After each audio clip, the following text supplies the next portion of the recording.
Jadi tadi tuh mama saya sempat sadar. Terus sekarang mama saya kritis lagi dan dia ngomong kayak gitu tadi. Jadi tante ini nggak mau ditolong, suster. Dan dia niat buat donorin matanya ke Pak Prabu. Ya Allah, dia kan nggak boleh kayak gini, Pak. Tapi bagaimana Aini itu bisa tahu kalau saya buta kalau dia tidak mendengarnya sendiri? Berarti Aini itu bisa mendengar ya, suster?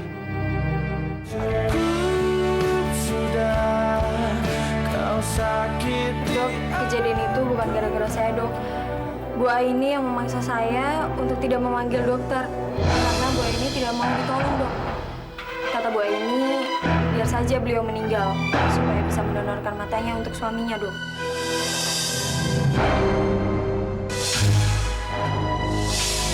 Apa, suster? Istri saya? Istri saya bilang begitu? Jadi, istri saya tadi sempat sadar? Iya? Iya, Pak.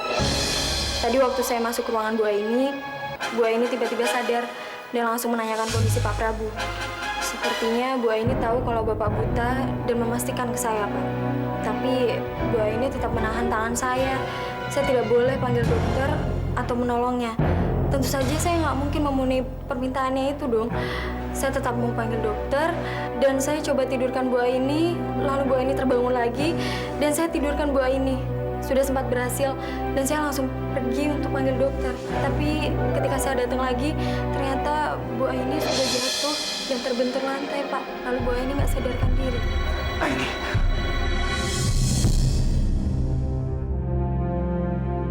Jadi tadi tuh mama saya sempat sadar. Terus sekarang mama saya kritis lagi dan dia ngomong kayak gitu tadi. Jadi tante ini nggak mau ditolong, suster. Dan dia niat buat donorin matanya ke Pak Prabu. Ya Allah, dia kan nggak boleh kayak gini, Pak. Tapi bagaimana Aini itu bisa tahu kalau saya buta kalau dia tidak mendengarnya sendiri? Berarti Aini itu bisa mendengar ya, suster? Artinya Aini mendengar semua yang saya katakan pada dia selama dia itu tidak sadar. Iya kan? Ya, hal itu kemungkinan bisa terjadi, Pak Prabu. Walaupun organ-organ tubuh yang vital sudah tidak berfungsi, tapi apabila fungsi otaknya masih berfungsi dengan baik, maka Bu Aini bisa merasakan dan mendengar semua yang terjadi di sekitarnya.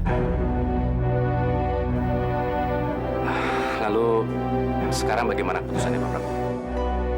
Seperti yang Anda ketahui, saat ini Bu Aini hanya bisa hidup karena dibantu oleh alat bantu kehidupan.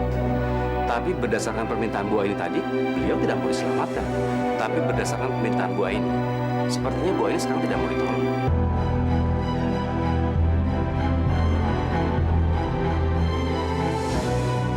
Maksud dokter apa?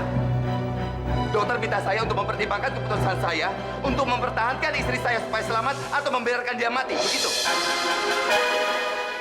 Saya tidak akan membunuh istri saya sendiri hanya cuma untuk mata saya saja. Itu tidak akan pernah terjadi. Tidak akan, dokter. Selama saya masih hidup, istri saya juga harus hidup. Selama dia masih bisa dipertahankan, itu harus diusahakan. Aini, saat dia koma dia masih bisa mendengar saya. Itu artinya dia itu masih punya kemungkinan untuk sembuh dan kembali lagi bersama kami, dokter. Maaf kalau kata-kata saya tadi membuat Pak Prabu salah paham. Tentu saja saya sangat memprioritaskan keselamatan Ibu Aini. Hanya saja tadi benturan keras di kepalanya itu membuat keadaannya makin memburuk. Sayang. Dokter, saya mohon, dokter. Bagaimanapun keadaan tante ini, tolong dokter, tolong dia. Sembuhin tante ini. Iya, dok. Biarpun nanti mama saya koma lagi atau kayak gimana, dok, tapi saya mohon. Tolong selamatkan mama saya, biar mama saya bisa hidup, dok. Saya mohon, dok, tolong. Tolong bisa sembuhin mama saya, dok.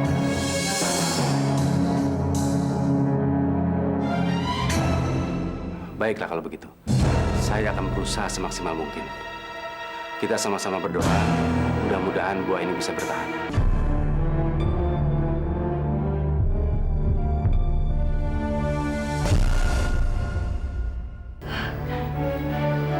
Dok, pasien masih kesulitan bernafas, dok. Kesadarannya pun mulai menurun.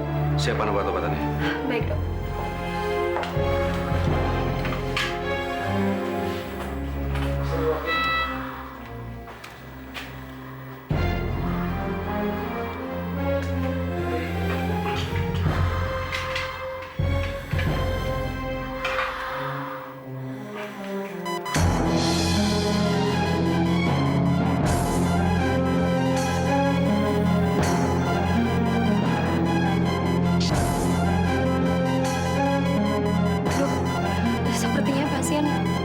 tanda-tanda reaksi penolakan terhadap obat-obatan, Dok.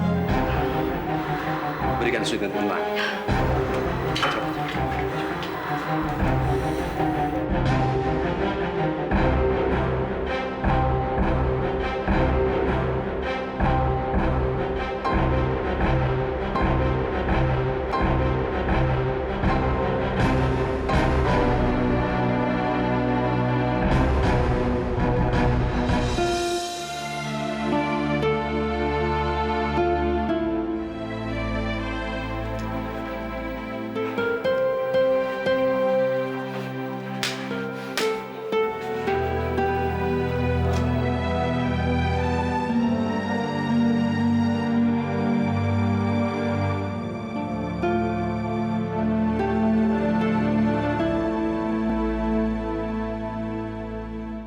Mama Zaira mohon, Ma.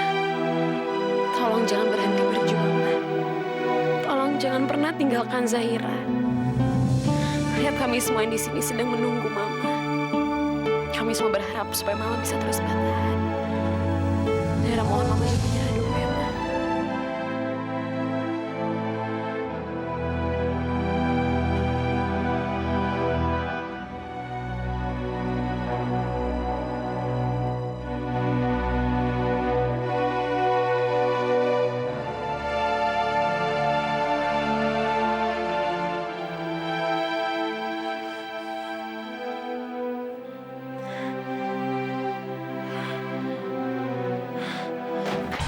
Zaira, Zaira kamu kenapa? Kamu pusing lagi ya? Aku anterin ke kamar ya. Zaira, memangnya kamu kenapa sayang? Zaira, Amira benar. Kamu lebih baik kembali saja ke kamar kamu ya. Nanti kalau ada kabar, kami akan segera kasih tahu kamu. Kamu jangan khawatir ya sayang ya. Doakan mama saya. Doakan mama saja ya. Zaira nggak mau, Pak. Zaira tetap mau ada di sini untuk Mama. Zaira nggak mau kemana-mana, Pak. Ya udah, tuh nggak kamu duduk ya, Ra. Ayo. Saya duduk.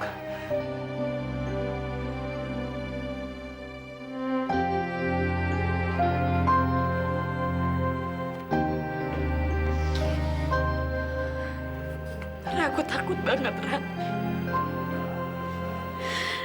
Aku takut kalau gimana Mama nggak bertahan, Ra. Gimana kalau Mama nanti meninggal, Ra.